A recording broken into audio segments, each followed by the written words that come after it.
Hey, happy Friday. Welcome to the Sci Fi Center Live Midnight Express. Midnight Express is where we gather every other day or so to go over the week's news, anything that may have came up, making up words again. And between the last time we spoke, which was a few days ago, and we try to wrap it up within 45 minutes. Although lately I have been utterly failing at that, and usually it begins if we start talking about either two topics that will elongate the show or prolong the show. That is wrestling or music. And for some reason, forever rainy out here. Been doing my allergies and everything, nosebleeds, the whole deal. So if you see me go off camera, it's because I'm fixing something like that. But other than that, let's see who's in the chat, say hi, answer some questions. Like I said, 45 minutes or less is what I'm going to try to hold you. Cities William, trying to find a new anime to watch while we were watching Ultraman on Netflix. Ooh.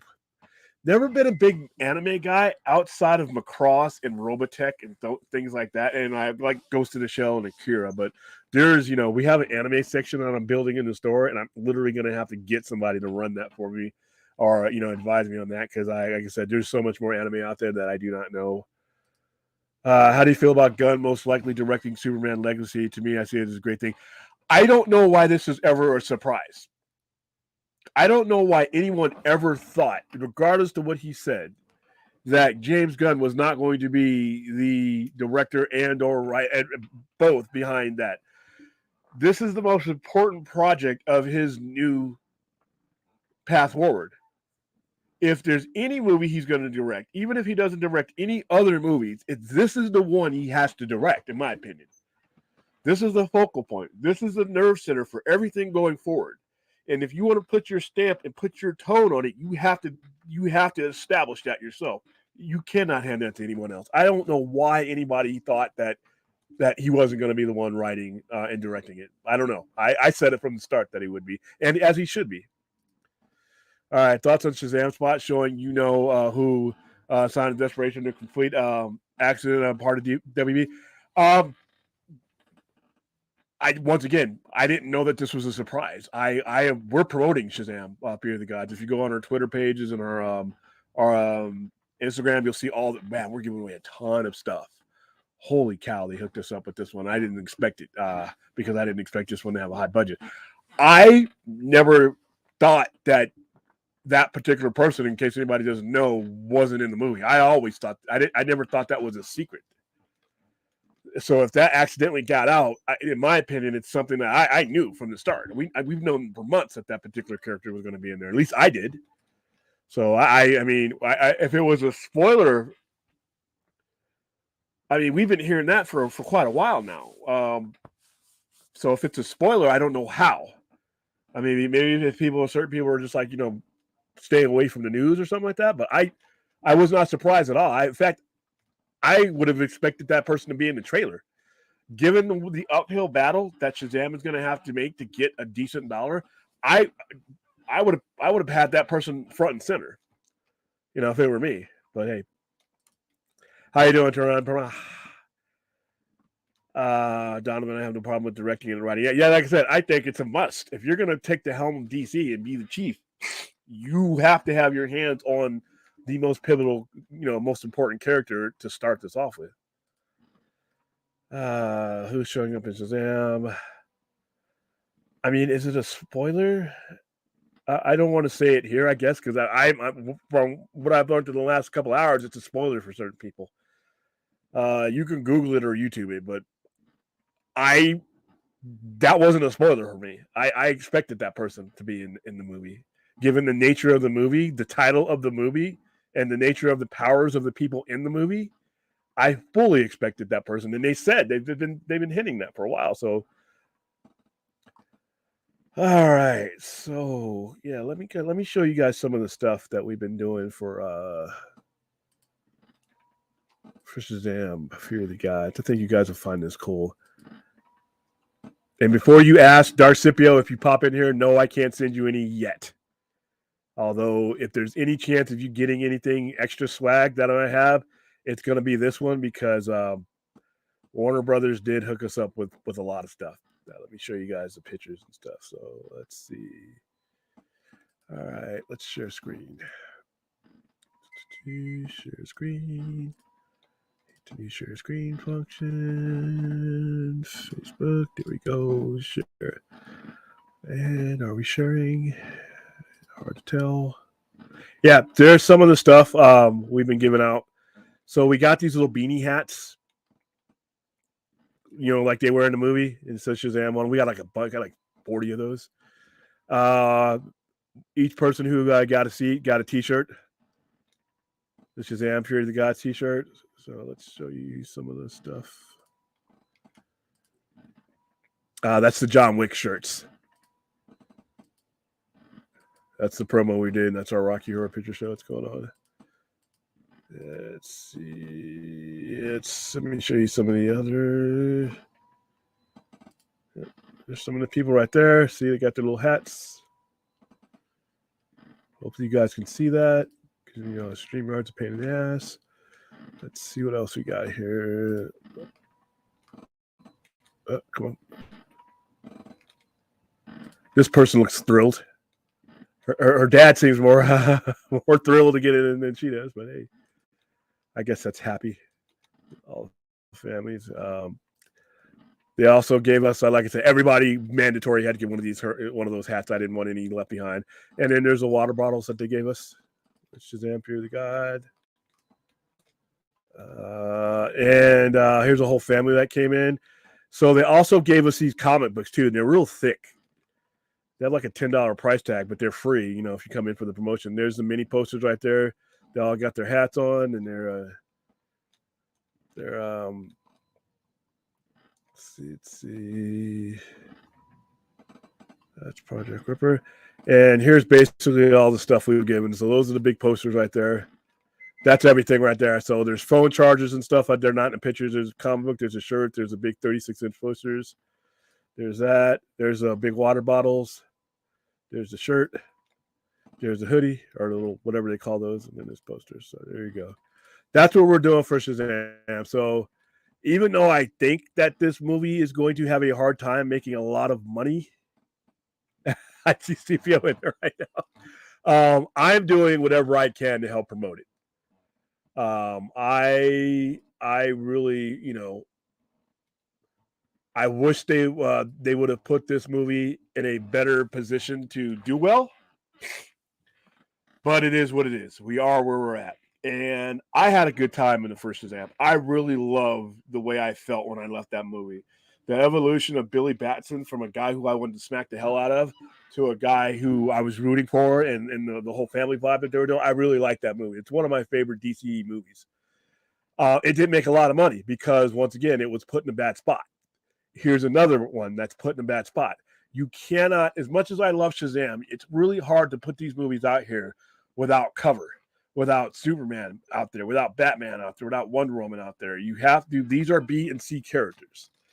And you can't move about these characters without the alpha characters to draw the attention. People will give you the benefit of the doubt with the C character if you've done well with the A characters. And, that's DC for you. So, William, you're mind eater. That was going to be my first question. I'm sorry. We don't have a CPO's corner yet, but guess what, dude? I think you're going to end up getting a shirt because we got a lot of shirts. And you may, I'm not going to promise. I have to go to the screening first. I have to have a certain amount to give away at the screening. But if I have any left, I'll hook you up. I might even do a contest. All right. How you doing, Fourth? What's going on? Yeah, we're promoting both movies too. It's like the John Wick promotion ended today. We were giving away the coins for John Wick, and I had the T-shirt you just saw with the tuxedo and all that on there, and then we have the little coins and stuff that we're giving away. So yeah. Any thoughts on Rodney Barnes and James Tynion's perspective works, and specifically Philadelphia Department of Truth, and wanted to know is Blue Book the UFO series, Lex J? I'm not familiar with the other two. I don't want to lie and say I am, just to say something on YouTube. Is Blue Book The one that they did the History Channel TV show on the UFOs. If I'm correct, let me know. All right, to help on Bill Wafers to hit 8 mix or on Redbox. I like Shazam, but John Wick 4 has my chin. John Wick 4, they've done a really good job with that. With that series. I mean, they started out small and they're cheap, and they just continue to drop. Not one John Wick movie has come close to losing money. They've all made a decent profit. From what I hear, this one's fun. I cannot go to that one, but I will be at Shazam. Like I said, we gave a ton of tickets away for John Wick 4 and like coins. I still have T-shirts for John Wick. Scipio, you may cross your fingers. You may get a John Wick shirt because I got plenty of those too. Shazam 1 and Black Adam both are equal to me. I love them both. For me, Shazam was a far superior movie than Black Adam. I had a lot of fun with Black Adam, but it was Shazam is just a better structured movie. And you could tell that there was supervision in the room when they made that movie. But Black Adam was a lot of fun, though. I didn't leave disappointed. No, I have not. I've been busy. I probably am going to see it Sunday. Either that or Scream or both. Dungeons and Dragons getting a pretty good reaction. Yeah, I heard that. I didn't know what to think given the last outing of Dungeons and Dragons. How you doing, Jacob McKenzie? William, would you see Cocaine Shark? Why not? Why not? I saw Cocaine Bear, so why stop there? All right, so yeah, I don't want to bring up. Like I said, I was coming. When I saw the TV spot for Shazam, I was going to come in and start talking about that particular character, but everybody's responding as if it's a spoiler, and so I feel kind of bad by some of you may not have seen the TV spot. I guess it's inevitable if it's on TV. So it's a tough one. Let's see. William, thought on Tom King versus James Gunn. Yeah, we answered this before, and like I said, I had no doubt in my mind that it would be him directing. If I'm Warner Brothers Discovery, if I'm David Zaslav, to me that's mandatory. I don't give him a choice. I mean, this is your show. You're the head creative.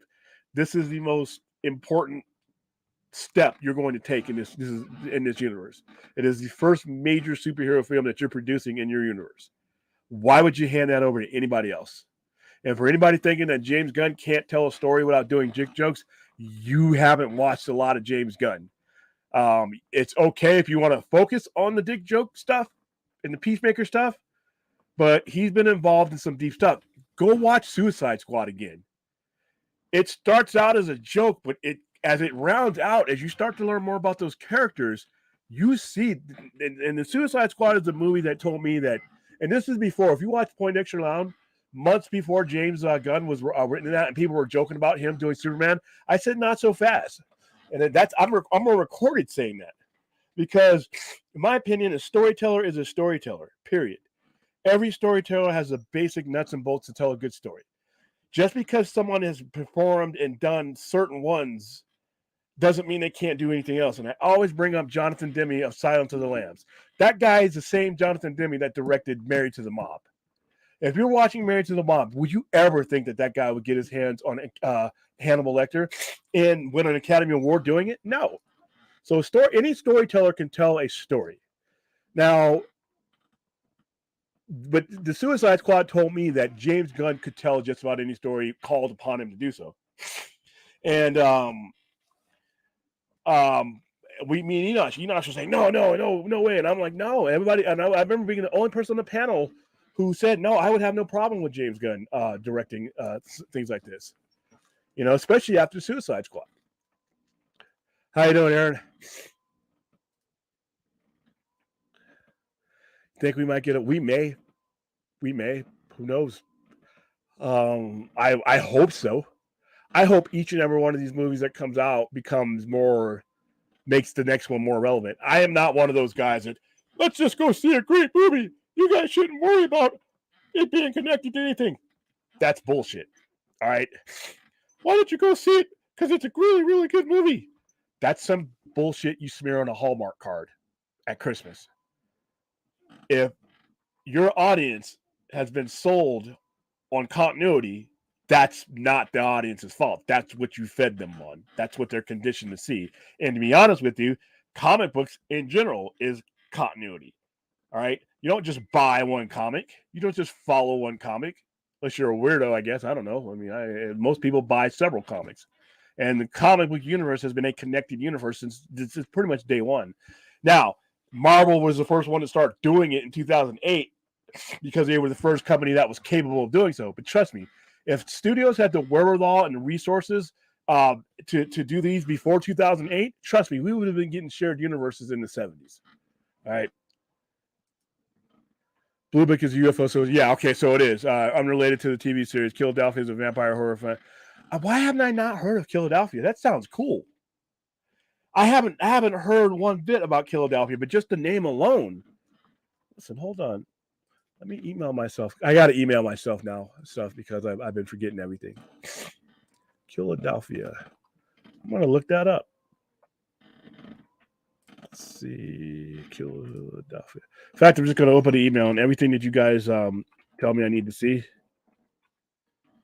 I'm going to type it in an email and then I'll send it at the end of the show. So thanks for the heads up on that one. I'm really looking forward to see the Snyder Bros. This is how Superman is supposed to be done. Trash talk with gun Superman. Hopefully the Flash counters that by opening DC's multiverse. You're always going to have some friction when it comes to Superman because Superman is an 85-year-old character that everybody has a different take on. I think James Gunn is capable of writing a Superman story. Where James Gunn's Superman story is going to have its biggest peril is the fact that the previous one wasn't finished and it's still fresh in people's heads.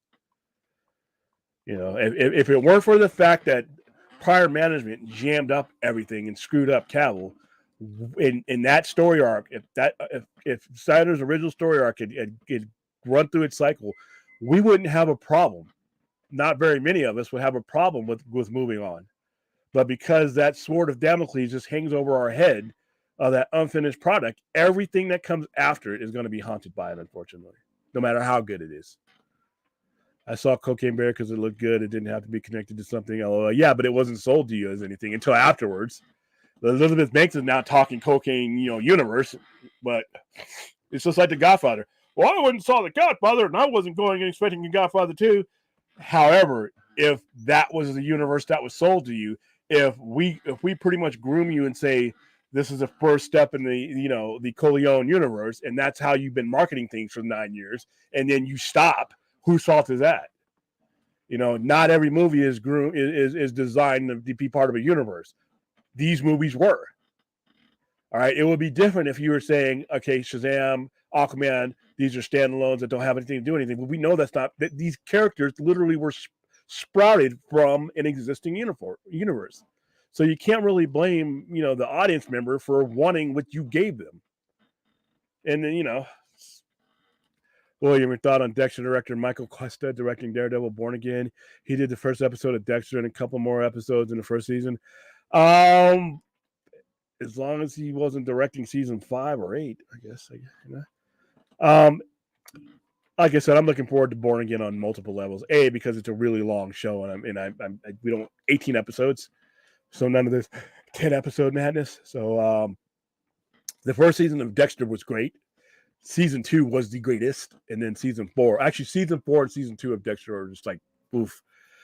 It was nerve-wracking. He was almost getting caught like every episode. And every time that they would show you the previews for the next one, they would rearrange the scenes to make it look like he got caught. So you had to wait a week and be, oh, no, Dexter's going to get caught. He's finally going to get caught. And then, never did. So, William, thought on Warner Bros. Discovery planning to remove the name HBO from HBO Max as the company believes it will drive subscribers. I think that's fucking stupid. HBO Max is a brand. It is a successful brand. It is a 40-year-old brand. It is a brand that is attached to excellence. It's attached to Game of Thrones. It's attached to 6 Feet Under. It's attached to Sopranos. It's attached to Oz. It's attached to The Wire. It's attached to Last of Us. It's attached to House of Dragon. It has spent 40 years building that brand. Now, the only other way you would remove HBO is if you're going to do Warner Max, but I don't think they're doing that. They're calling it something else. It's just something silly. But You need to keep one of those two names. And either Warner Brothers has been around over 100 years. That's a brand name. HBO Max is a modern era titan. So I think it's stupid. I hope that's not the final decision, in my opinion.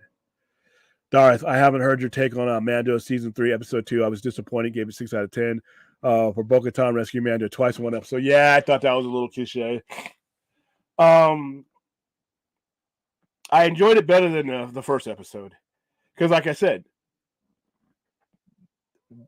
why are you? The alligator thing comes out there, right? You got your kids that are the younglings or whatever. They mean something to you, so you're sworn to protect them, right?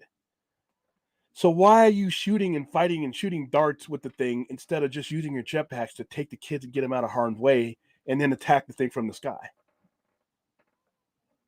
How many people got gobbled up when all of you could have flown away and just got away from that thing and it just harpooned it from downstairs? That's just like the Book of Boba Fett. You got Slave One with missiles and grenades and bombs to come out and wipe out all those guys on Tatooine. You come out with your pet dinosaur? They do things sometimes that I just don't understand, but I am enjoying it. My only other knock against Mandalorian is these damn less than 40-minute episodes, man. Star Trek is giving it to me an hour and 2 minutes and everything else. I go to Mando, I'm getting 38 minutes, 35 minutes, and it drives me crazy, man. All right. One of the writers to HBO Lakers show is creator of Philadelphia. Oh, well, Winning Time? Is that okay? Rodney Barnes, Jason Joe Alexander is the artist of the series. It shoots oh, wow. All 3Ds. All right. You know what, Lexi J? I'm going to get that into the store, and I'm going to review it while I'm on the air. But, yeah, man, that's where we're at. We're at 23 minutes right now. I have to control myself. I got to structure these things, guys, because like I said, the other day was supposed to be 45 minutes. Somebody mentioned heavy metal. Somebody mentioned the 90s, grunge, and all that. And next thing I know is an hour and 29 minutes. Sometimes I can do it. It's no problem. But when I got allergies like I do, I just don't like to go consecutive days without being on the air. So that's why I'm here. Tomorrow night is going to be a super long night. Not only do I have Rocky Horror, our presentation during the to 8 o'clock, so we're going to be starting our overnighter late. In fact, I may have Thade and Stella start it without me while I'm doing that, and I might come in afterwards because Thade has a special guest to interview tomorrow. And then when I get in, I'll take over. And then tomorrow night, Saturday night, early Sunday morning, guess what happens? We get fucked out of an hour for another 80 days. Stolen. Thievery. For 6 months, I get to go without that hour. Hopefully Congress has passed a bill. Somebody's got to sign it and prove it to get rid of daylight savings. Dumbest thing we go through. And you get rid of it when we fall back, by the way. And I don't want to spring forward forever. Screw that. I live in a desert. It's 110 degrees. Less sun is better. So, yeah. Jacob McKenzie shot on Jenna Ortega and talks for a role in Beetlejuice. The deal is, if the deal is made, Jenna Ortega will play the daughter of Lydia, the character that played by Winona Ryder in the original. Perfect casting. I'm not a Beetlejuice fan. I think the movie's silly. I'm in the vast minority. I saw Beetlejuice in the movie in '88. It just never really just resonated to me. But, that's just me. I'm not into the comedy type horror. But I know what the movie means to a lot of people, and she's perfect for that casting. She's perfect. Now, I don't know if I want her to play another Wednesday Adam in that character. I'm hoping she, is diversified, but, that's a perfect casting. JR, not to pry, but any word on CinemaCon press badge? I haven't got any word back. I'm probably going to get rejected.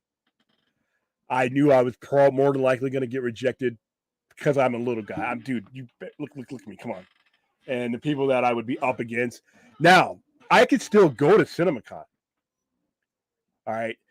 You can get, into CinemaCon as a non-NATO member. NATO is a North American Theater Organization or National Association for Theaters Organization, not NATO, the Atlantic Treaty. But you can get in. You just have to be willing to pay the $1,300 to get in. You can get in. Like John Capia. John Capia is not a member of NATO, but he gets his people in. He pays to get his people in. I could get in. Here's the problem. There's only one thing in there I want to see. Just like last year, I could have got in for Top Gun. I'm not paying $1,300 for one movie that's going to come 3 months. And I really don't care if Shazam is spoiled for me. Or not Shazam, but the Flash is spoiled for me because it doesn't matter because I'm going to see it anyway. So if they're like a whole thing that I was involved in, I could see it, but I'd basically be paying $1,300 for one movie that I can wait the 2 months to see it, 2.5 months. I can wait. But like I said, who knows? I sent in the credentials. I haven't been rejected yet, but I am pretty sure that I'm going to get rejected. So, but yeah, it was worth a shot. All right, Ryan, cinematic DCU fan. I'm looking forward to seeing James Gunn's Superman Legacy ever since he did Suicide Squad and said he was working on an unannounced DC project. I was hoping that he would be working on Superman. Now it's finally happening. Yeah, like I said, if I separate myself from what the previous management did and some of the new management did as far as mishandling the situation, if that never happens, if I can just put that out of my head, I really think I could enjoy Superman Legacy. But for the layman, though, like I said, for people who've been along with this for 8-9 years, it's it's going to be really hard for them to get that momentum going for a while. It's going to take James Gunn winning them over, which I think he can do. But like I said, it's and who knows? Maybe we haven't seen the last of Cavill Superman. He always posts stuff about Kingdom Come, but if I allow myself to just detach myself from the Hamada and the Sarnoffs and all that, the more I do that, the more I look forward to what he's got coming. Yeah, a lot of people love Beetlejuice. I'm just not one of them. I'm sorry. William, thought on Kevin Bacon and Halsey are rumored to be involved in Maxine, the third movie in the X series. Listen, guys, I'm going to be 100% honest with you. I didn't like the first two movies of the Pearl and X. I thought they were overrated. And somebody told me, got to see those, William, got to see those. And I'm like, they weren't bad, but they weren't anything that I thought they were going to be. Maybe the third one's a charm. I don't think Halsey's acted before, so I think this would be her first. And I love Kevin Bacon. I hope, like I said, the first two were just standard fare for me, but I know a lot of people liked him, but it just didn't push me the right way. William, thought on Joni Carmer is rumored to be involved in the new Blade Runner TV series. I heard that somewhere. It's hard for me to give an opinion about it because I don't know the basis of the story yet. Sometimes if I know who's directing something or who's acting something, I can think a certain way based on what the person's done before, but then I get a script or I see the premise of it and then it's like, ooh, maybe not. But I think I'm going to love it no matter what, because guess what? There hasn't been Blade Runner that's been put out. What Blade Runner has come out on any medium that I haven't loved? Titan Comics is putting out great Blade Runner stuff. Blade Runner 2049, Blade Runner Black Lotus was great. And now I got this. I highly doubt I'm not going to love this. So, well, I might disagree with you. I think you should stay on daylight saving time year round because it gets dark around 4:45 in the winter in Modesto, California. It's Tuesday. No, I'm okay with it getting dark. I'm a night owl, guys. Obviously, look at us. All right. I go to my average bedtime when I'm feeling well is about 2 or 3 a.m., 4 a.m. in the morning. I work all the way through the evening. And I live in a flame broiling state or a flame broiling city. So the more that sun's out, the more that sun heats up that concrete, heats up those leather seats, burns my back and my ass. The more, broils my eyeballs inside of my skull. So, hey, you know what? I can do without, another 2 hours of sun. Why am I saving daylight? What am I saving it for? All right. It's like saving cans, you get ants, don't eat them. Hey, no problem, Protest. Hey, long time no see, man. Glad to see you're doing well. Oh, William, thought on Michael B. Jordan and Talk to Spirit, Creeverse, across Amazon, film and TV. Yeah, and I heard there's some animation involved there. As long as he approaches each story and with thought, and because and spreads it thin, because we can only, Apollo Creed can't be in everything. And if he gives us a bunch of movies that are about boxing and they're each different, they're each good, but they still have that same connectivity, I'm okay with it because I liked all 3 Creeds. All right. I thought, I think he does a great job. And I think Michael B. Jordan is the kind of guy that could do that, but I don't want to see him in 10 movies give me some other guys. Give me Drago again. Give me as long as he diversifies it, I think he's going to be real careful with it, but I think it could go. And I'm interested to see what kind of cartoon he puts together. Potential product can Creed anime series, like I was saying, Creed live action and companion series, project about Creed's daughter Maya. That could be, like I said, just make each one independently good, and I think we'll be fine. Yes, the William verse. I'm going to get that on a hat or on a shirt.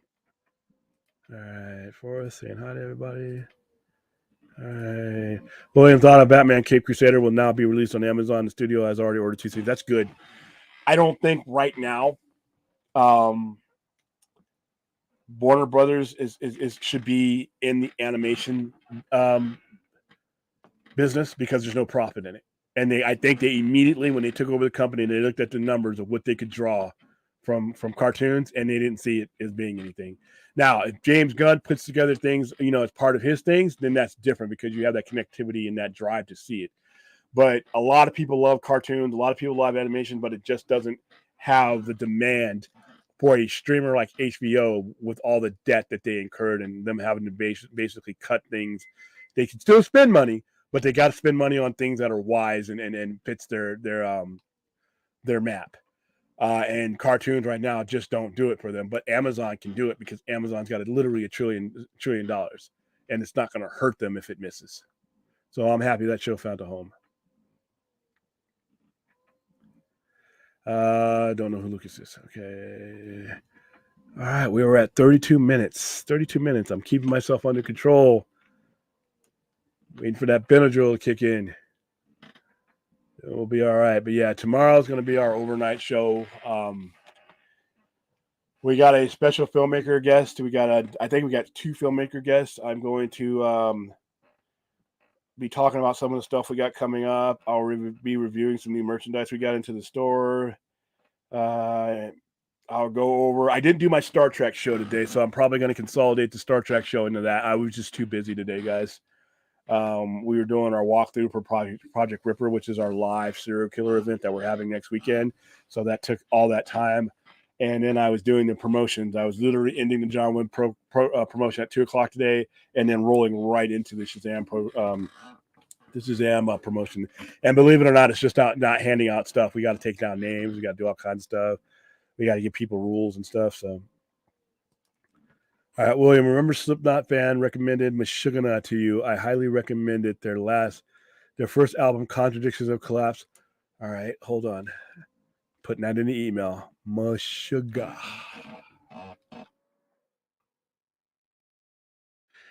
Saying it's like Metallica. And what's that album called? Contradictions of Collapse. That sounds like something I'd be into. Contradictions of Collapse. All right, got it. Yeah, it does. It puts you to sleep depending on how many you get. But a guy my size, I usually get away with like 2 of them, and that allows me to still function for a few more hours before I start seeing 2 of me. And if I really want to just drive myself out, I'll do 4. William, thought on Warner Brothers. You got a lot of questions. Thought on Warner Brothers releasing all 17 of Mac Flasher Superman theatrical shorts on Blu-ray on May 16th. The shorts were remastered from 4K scans. Ooh, that would be beautiful. I'm wondering how they'll package. Those Max Fleischer things are pretty cool. They're public domain, so I guess by doing this, they can make some money off of them. But I love those things. I recommend it anybody. They're all on YouTube, but if they're going to digitally remaster them, and I hope they add some stuff to it too. Like some snippets, some shortages, some things of how they were made, because those are really, really good. I mean, they're shorts and they were done back in the 40s, but man, if you look at the artwork and the animation of Mac Fleischer stuff, you would think they were like 20, 30 years ahead of their time. So I'm feeling good about that. I might even carry those. With the response to Ant-Man 3, do you think it's safe to say that Marvel is starting to get a little bit more hit and miss? I don't think Marvel's going to die, but I'm thinking some of the audience. I think that the audience is burnt out because I don't think that you could hit home runs all the time. And they got to the point, they reached the zenith where they were at this right here, but you can't always be at this. The story isn't there. And not everybody has the patience for you to start over again and start on this new thing. Once you reach the zenith with Thanos, that was it. And now whoever's going to be, whether it's Kang or Apocalypse or whoever's going to be, it's going to take time and threading to get to that point. And I just don't think that the unfortunate thing about Marvel is they're a victim of their own success. You have literally, pun intended, the end game, and now you have these phase 4s and phase 5s and phase 6, which is, looks like they're meticulously building things up. I just don't think people have the patience for that kind of storytelling anymore. This isn't 2008. You can't always do in 2023 what you did in 2028. The minds are conditioned differently. So, William, you will love them. Swedish metal band. It's extremely bad. Yeah, I put them in my email, so I'll definitely be hitting them up. After that album, I suggest you keep listening consecutively and see their progress through the years. Now they're using 8-string guitars with 2 lower strings. Oh, holy shit. And the first time I ever saw somebody using a 5-string bass, I'm like, wow, how can you even do that? Now it's common because they're Ernie Balls. The Ernie Balls Music Man had the 5th string on there too. Dark Scipio William, my final question. Do you think Disney will get rid of Disney Plus and start running their content to Netflix, Prime Video, and Apple and Disney can't losing billions? No, because I don't think they will always lose billions. I think each of these streaming services are going to lose billions in the beginning before they manage things and start plateauing out, simply because you had to have a content library in order to get people going. So it's like a startup cost. But I think they will end up controlling their cost to the point where they're not putting out as much. So you may see them make different decisions when it comes to these, but I don't think they'll rent all. They may license out some of their content out, because while depending on what it is, they have to pay royalties and residuals. So when you license it out, someone else pays that. So maybe to do that, but not wholesale. But I could see it happening. If I was going to recommend any band to you, it would be Meshuggah, but Slipknot beat me to it. Oh wow, damn! So that's 2 people recommending that. So. Hey, Anthony, how you doing, man? Phil from Korn helped make 5-string very popular. Okay. Don't listen to a lot of Korn, but who knows? All right, we are at 38:20, so I got 7 more minutes for you guys to prick my brain, and then the little pink pills are going to start making me do this. So, all right. So yeah, tomorrow's going to be a long day, so I'm actually probably going to beat my bedtime, my usual 3:30 a.m. bedtime, by about 2 hours, man, because I'm starting to feel it. But yeah, it's one of those weekends. William thought of the Lakers win today. They are 1 game back to the 6th seed and 8-2 since the deadline. Yeah, I watched that game. In fact, I have it on my screen now because I'm a fanatic. So I watch my Kings and my Laker games over sometimes certain quarters to break down and watch it. And I'm watching them right now. Yeah, they were down like 13 or 14. That third quarter, they were out there. At one point, they were outscored 25-5, and I started feeling sick. I'm like, oh. And then D'Lo decided that he was basically going to become Steph Curry. He had 5 out of 8 threes. That was a good win. Minnesota lost tonight. Someone else lost tonight as well. I think Portland lost tonight. They are a game out of the 6th seed. They're actually a game and a half out of the 5th seed. And right now they're sitting in the 9th. I think, and I'm being biased because I am a Laker fan. I am a child of the City of Angels. If they get healthy, especially with this new team playing like they are, Anthony Davis only had 8 points tonight, and they end up winning by 10 points. So this team that they've built since the trade deadline is multifaceted and multidimensional. If they're healthy, I take my chances against anybody, and that includes Golden State. That includes Phoenix, who, by the way, Kevin Durant is out again, probably going to miss the rest of the regular season. AD always gets all this shit about being in street clothes, but I guarantee you, he and Kawhi Leonard and KD have missed way more time than Anthony Davis. So here we go with that. Korn was great for the first 2 albums, but then downhill, baby. That's a lot of bands, but yeah, because I haven't listened to Korn. I mean, I know who Korn is, but it's just like that style of metal and music just wasn't for me. When it comes to heavy metal, it's a rhythm and a flow and a melody that all has to match for me. So there's some great metal bands out there and some great hard rock bands out there that just never resonated with me. Not because they're bad bands, It's because that rhythm and that melody, just everything has to be right for me for that song to catch my ear. Like when I hear Injustice for All and I hear that opening riff and then those drums, or when I hear Smashing Pumpkins with their opening riff and that drum or that power from Weezer, that's a right sound. So we're good there. So all right, 4 more minutes. I'm good. Nobody's taking me off track right now. Nobody's got me to go into that hour and a half, 2-hour rabbit hole. Cool. All right, guys. So that's it. Like I said, tomorrow's show should be fun. Like I said, it's probably going to start a little bit later, simple because I have a live event. In fact, these next 2 weeks are going to be really hectic as far as the overnight shows. I'm committed to do the shows because I love doing those shows. I love interacting with you guys on an overnight basis like that, and having guests. And it's even better because I don't have to talk for the entire time. You know, truck driver with aid can be in there. Stella can jump in the show. We have guests on those shows, so it's a little bit easier on me. But like I said, I do run a business, so it's sometimes I have to like be there for stuff. But I am committed to getting the show to go on. Even if I myself am late, I'll try to see if I can coordinate with Dave to start it off on time, so you guys aren't just waiting for me, and we can get a good 2 or 3 hour show involved there. All right, Lexi J, nothing to add as far as metal, hard rock, but I go to 80s and 90s rap. Papa Large by Ultramatic MCs. Ooh, wow.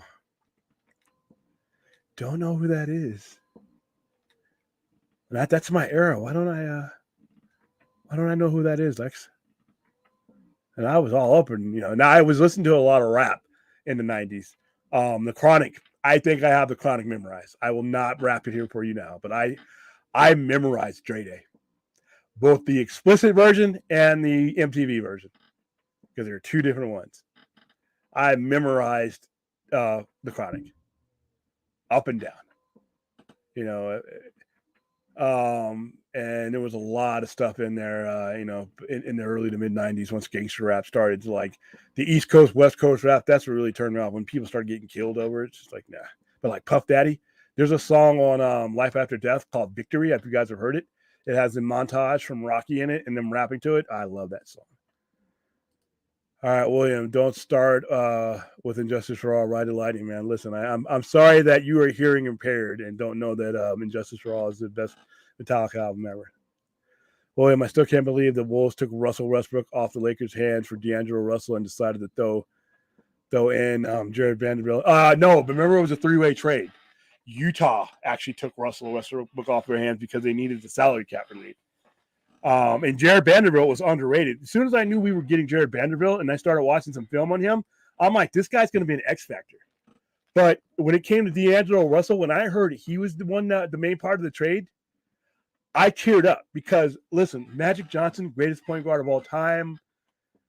You deserve everything. OTU, Hall of Fame, statue out in front of Staples Center. Everything. But your time as a GM sucked.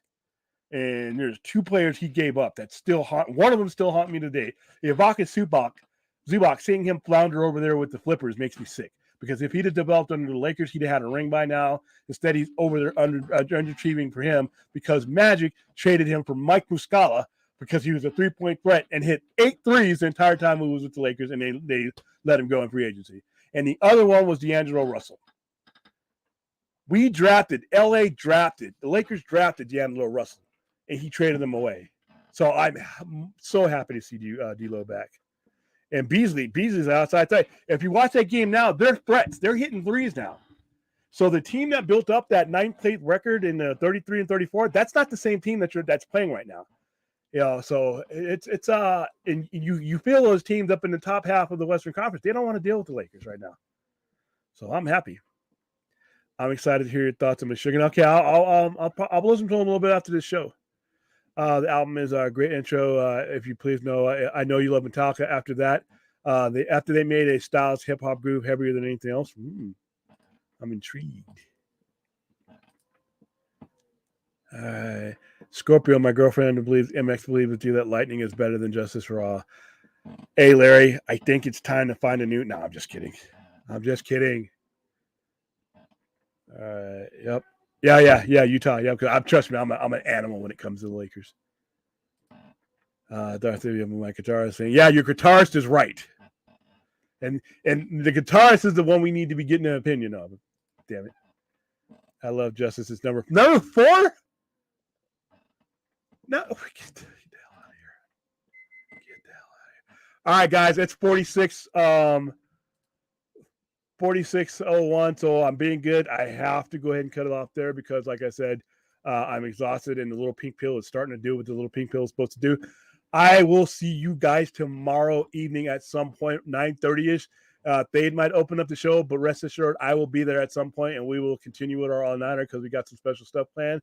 And everybody, just go ahead and stay safe, stay happy.